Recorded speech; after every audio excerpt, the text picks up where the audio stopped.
नमस्कार, वंदे मातरम दोस्तों।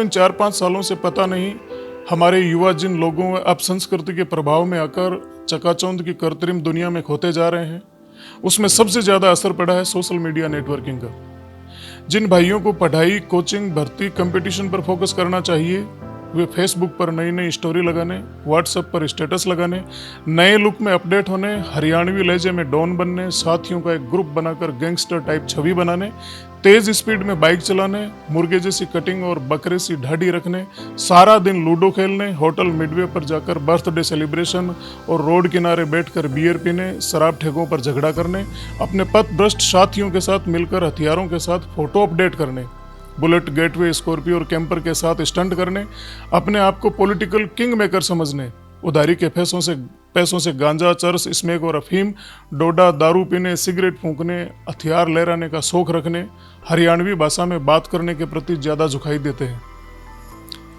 झुकते हुए दिखाई दे रहे हैं। और इनमें से अधिकांशतः ग्रामीण पृष्ठभूमि के निम्न मध्यम वर्गीय किसान परिवारों के बच्चे हैं, जिनसे उनके परिजन उज्जवल भविष्य की उम्मीद रख रहे हैं। परंतु ये मुर्गा कटिंग वाले डीजे के डांसर अलग ही दुनिया में जा रहे हैं। यदि उनके परिवार वालों ने समय रहते इनको नहीं रोका तो इनका भविष्य अंधकार में हो जाएगा। ये दिग्भ्रमित लोग सीधे सरकार से टकराने की बात करते हैं, पुलिस से हमेशा अपने को सुपर समझते हैं। यदि इसी तरह नशे में चूर रहे और समय रहते परिवारजनों तथा समाज के प्रबुद्ध जनों ने ध्यान नहीं दिया तो इसका परिणाम बहुत बुरा होगा। दरअसल वैसे ये कल्चर कमोबेश हर क्षेत्र में बढ़ती जा रही है और इसके पीछे जो लुभावनी चीज है वह है चमक दमक, अपने आप को सुपर बताने और दिखाने का आकर्षण। हरियाणा, पंजाब जैसे संपन्न प्रदेश के युवा अगर कुछ कर रहे हैं तो वो ऑलरेडी संपन्न है।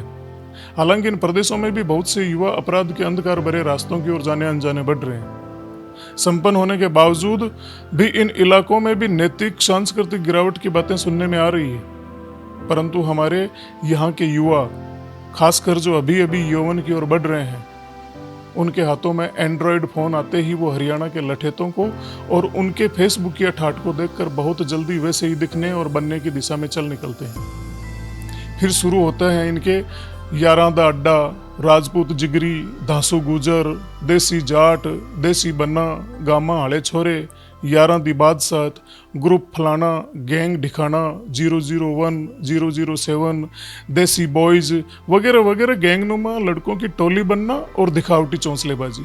काम के नाम पर माफिया लोगों के साथ सेल्समैनी, टोल प्लाजा पर काम, रॉयल्टी नाकों पर काम, जिनमें 5-7 हज़ार से ज़्यादा कुछ मिलता नहीं, पर वहाँ फोगट की दारू और रोटियां मिल जाना, ये इनके लिए सबसे ज्यादा जरूरी है। और चकाचौंध की दुनिया, डोडा पोस्ट, अफीम तस्करों के प्यादे बनना जो सारा कैरियर बिगाड़ के रखती जा रही है। दूसरा कारण, लोकल राजनीति भी इस खेल में बहुत ज्यादा जिम्मेदार है। आजकल के चुनावी सीजन में हर नेता को इन फेसबुक या युवाओं की टीम चाहिए जो 5-7 गाड़ियों में भरकर जिंदाबाद जिंदाबाद के नारे लगाते रहें। इसके बदले हर रात उन्हें चुनाव के दौरान फ्री की शराब और खाने पीने की सुविधा मिल जाती है। ऐसे माहौल में यह नासमझ उन नेताओं को अपना गॉडफादर समझने लग जाते हैं और नेताजी का भविष्य तो सुरक्षित हो जाता है, पर इनका खुद का भविष्य चौपट हो जाता है। तीसरी बात यहाँ आती है, वो है परिवार व समाज की अनदेखी और निष्क्रियता। आज समाज और परिवारों में इतना विखंडन बढ़ गया कि अगर पता भी चल जाता है कि कोई गलत दिशा में जा रहा है तो भी हम कोई कदम नहीं उठा पाते। इसका एक कारण बुरा बनने से बचने की भावना भी है। पहले गांव में कोई बदमाशी करता तो उसे गांव के दूसरे लोग ही टोक देते थे, पर अब कोई किसी को नहीं टोकता, और टोके भी कैसे, बेचारे की उसी की बेइज्जती कर देते हैं। परिवार वालों की सुनते नहीं, ऐसे में कोई भी कुएं में पड़े और भाड़ में जाए कि मनोवृत्ति धीरे धीरे जड़ें मजबूत करती जा रही है। इस प्रकार के भटके जीव हो जाते हैं अविवेकी और कुंठित। गुस्सा इनके नाक पर, कोई कुछ बोल दे तो मरने मारने को तैयार, शौक पूरे करने के लिए हर हद तक ये जाने को तैयार हो जाते हैं। बढ़ते नशे के प्रचलन, अवैध हथियारों के शौक, इश्कबाजी और गैंग्स प्रवृत्ति ने बहुत से युवाओं को बर्बादी की ओर धकेल दिया है। अपराध संबंधी घटनाएं दिनों दिन बढ़ती जा रही है। आने वाले समय में ऐसी घटनाओं की पुनरावृत्ति बार बार हो सकती है, ये संदेह है। अभी समय है हमारे पास कि हम सचेत और जागरूक होकर इस बर्बादी के रास्ते पर अंकुश लगा सकें। इसके लिए समाज के सभी जिम्मेदार नागरिकों को, हर पार्टी दल के राजनीतिक व्यक्तियों को, प्रबुद्ध जनों को, प्रशासन को, सबको जागरूक होकर उचित कदम उठाने ही होंगे।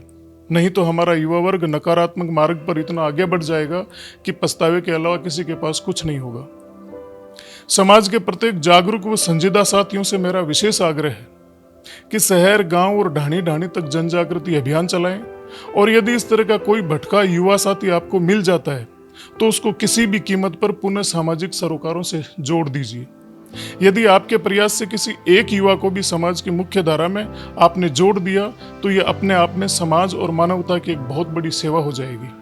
आखिर में एक बात जिसे आपको जरूर जानना चाहिए दोस्तों, देश और प्रदेश में हम सब जातियों में बंटे हुए हैं और हर जाति का अपना एक संगठन है और हर संगठन में फॉर्च्यूनर और स्कॉर्पियो वाले नेता भी हैं जो अमूमन हर अनवांटेड जगहों पर दिख जाते हैं।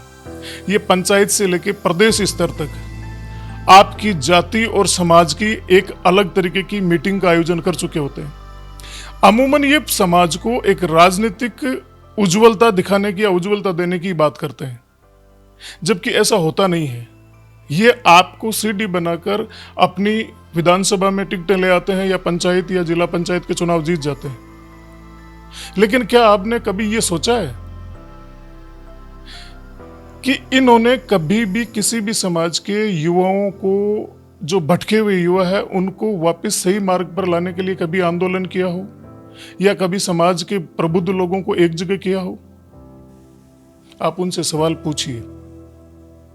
अपने जाति समाज के जो नेता बने हुए हैं उन नेताओं से ये पूछिए जरूर कि समाज को राजनीतिक उच्चता देने के साथ साथ समाज के जो युवा जेलों में बंद है, जो गलत कर्मों की वजह से आज कानून से मारे मारे भाग रहे हैं, उनके लिए आपके विचार, आपके मन में किस तरीके के विचार है और किस तरीके का विजन है।